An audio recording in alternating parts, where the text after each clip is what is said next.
Good morning, students. How are you all? I hope you all are doing great.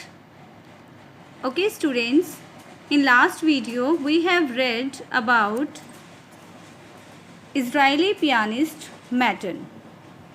This is a short biography of pianist Matan. He was 13 when he began learning to play the piano, and he made up for lost time by making rapid progress. So in first part we have read about pianist Matan. Okay, let's continue it. Fischoff is a trained concert pianist. A piano recital is a performance given by just one or two musicians. The piano recital as a type of performance was first invented in the 19th century.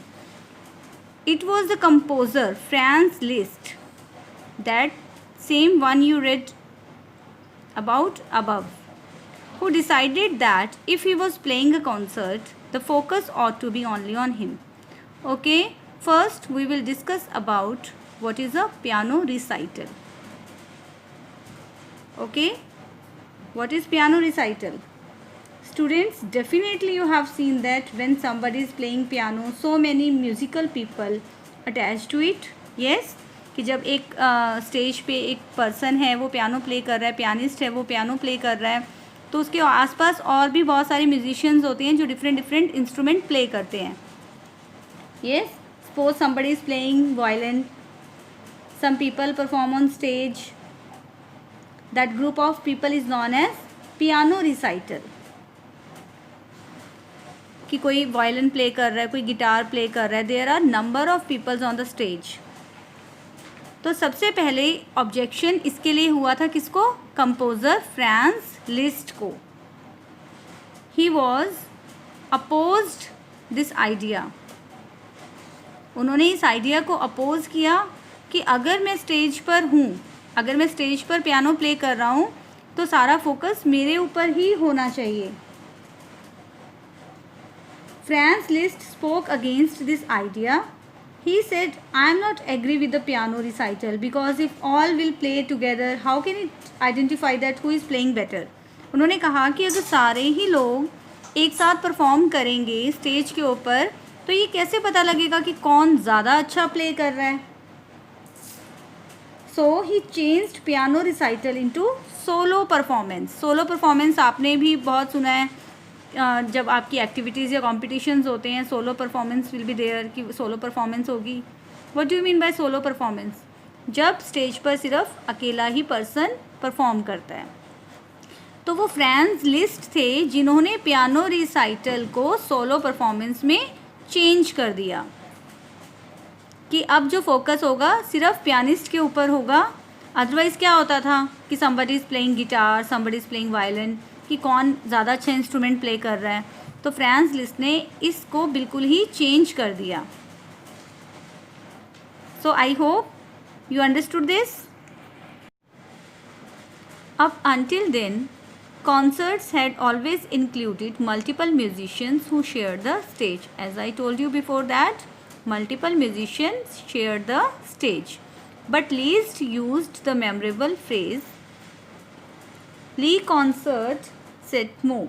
This is French language. What does it mean? The concert is mean. Liszt ने क्या कहा था? क्या memorable phrase था? कि क्या उन्होंने बड़ी अच्छी चीज़ बोली थी जो अभी तक याद की जाती है कि कॉन्सर्ट का सारा फोकस जो है वो मुझ पर होना चाहिए. In a letter to a friend and in the year 1814, he pioneered the idea of the solo performer. He was the first who invented the idea of solo performer. यानी उन्होंने ही ये आइडिया इन्वेंट किया कि वो stage पर अकेले ही perform करेंगे. He even came up with the term solo recital. Fischoff is a part of this great tradition. Fischoff ने भी इसी ट्रेडिशन को फॉलो किया और उन्होंने भी अपनी सोलो परफॉर्मेंसेस देनी स्टार्ट कर दी. See here, here is a single person who performs on the stage.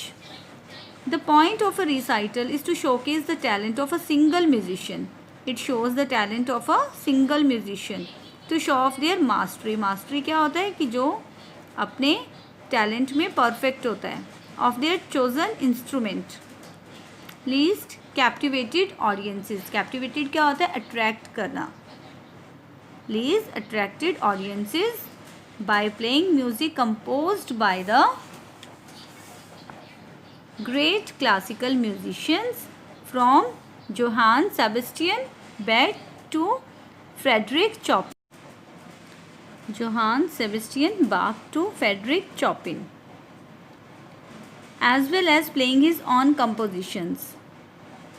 Franz list ने जोहान सेबेस्टियन बाक और फ्रेडरिक चॉपिन के म्यूज़िक पे पियानो प्ले करना स्टार्ट किया और वो अपने भी म्यूज़िक कंपोज करते थे.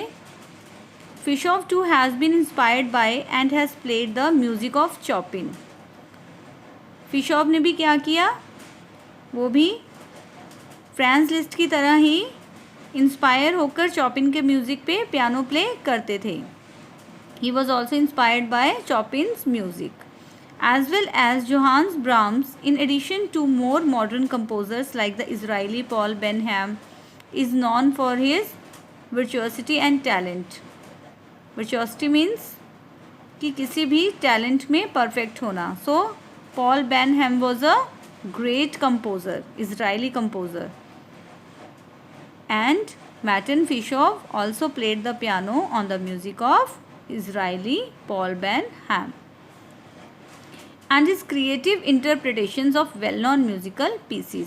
क्योंकि जो इजरायली कंपोज़र थे उनको बहुत ज़्यादा नॉलेज थी म्यूज़िक कंपोज करने की और वो बहुत अच्छा क्रिएटिव म्यूज़िक कंपोज करते थे. One avenue that Fishof has access to the 18th and 19th century musicians he is a descendant of didn't have is the global stage. ऐसे ही धीरे धीरे फिशॉफ ने क्या किया, वो सक्सेस के रास्ते पर चल पड़े. He achieved so many thing in 18th and 19th century and he is a descendant. Descendant means जो हमें एंस्टर से चीज़ मिली हुई होती है. तो ऐसा कुछ नहीं था कि उन्होंने ग्लोबल स्टेज अपने एंस्टर से उन्होंने कुछ लिया था. उन्होंने अपने टैलेंट से ही अपना रास्ता चुना और ग्लोबल स्टेज को शेयर किया, यानी पूरे वर्ल्ड में. ऐसा नहीं था कि उन्होंने सिर्फ इज़राइल में ही म्यूज़िक प्ले किया, पियानो प्ले किया. उन्होंने पूरे वर्ल्ड में, यानी ग्लोबल स्टेज क्या बोलते हैं कि पूरे वर्ल्ड की स्टेज को शेयर किया, यानी अलग अलग कंट्रीज़ में उन्होंने performances the. He has over 200 recitals under his belt, both in his home country of Israel and abroad. उन्होंने 200 performances the, solo performances, 200 recitals in all over the world. Fischoff has traveled to and performed as far away from home as Estonia, Spain, Greece and even India. उन्होंने अलग अलग countries में जाके performances the. He performed in different countries. When interviewed in India, he said he draws inspiration from music that is foreign to him, like Indian classical music. Fischoff was very inspired by the Indian classical music. उनको यहाँ का Indian classical music बहुत अच्छा लगा. तो उन्होंने इसके लिए एक इंटरव्यू में, जो इंडिया में उनका इंटरव्यू लिया गया था, when he was interviewed in India, he said कि उन्हें कहाँ से इंस्पिरेशन मिली है म्यूज़िक की, इंडियन क्लासिकल म्यूज़िक से, which he described as like magic. उन्होंने कहा कि जो इंडिया का क्लासिकल म्यूज़िक है, he is like magic. He says music from the east inspired famous musicians like Claude Debussy. He says music from the East inspired famous musicians like Claude Debussy and Maurice Ravel, and that listening to Indian classical music helps him to see these influences in the music of these European composers. So students, we can see the Indian music touch in maximum European performances.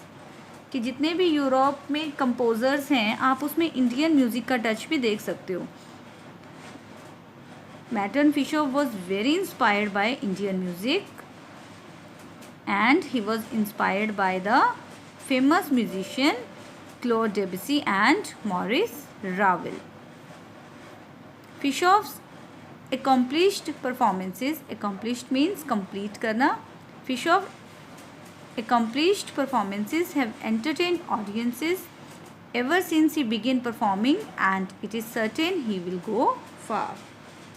When Martin Fischoff started his career as a pianist, everybody knew that he will be a great pianist. So students, when we choose an aim, we should put great efforts to achieve our aim, as Martin Fischoff did.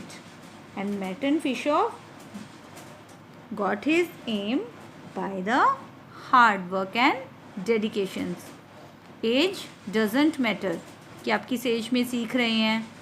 अगर आपके अंदर लगन है, passion है किसी भी चीज़ को सीखने के लिए, you can start. Okay students, this was your chapter. Please do correct pronunciation while reading of all the words. Okay students, go through this chapter and try to understand again. You can watch video again and again. Have a nice day. Bye bye.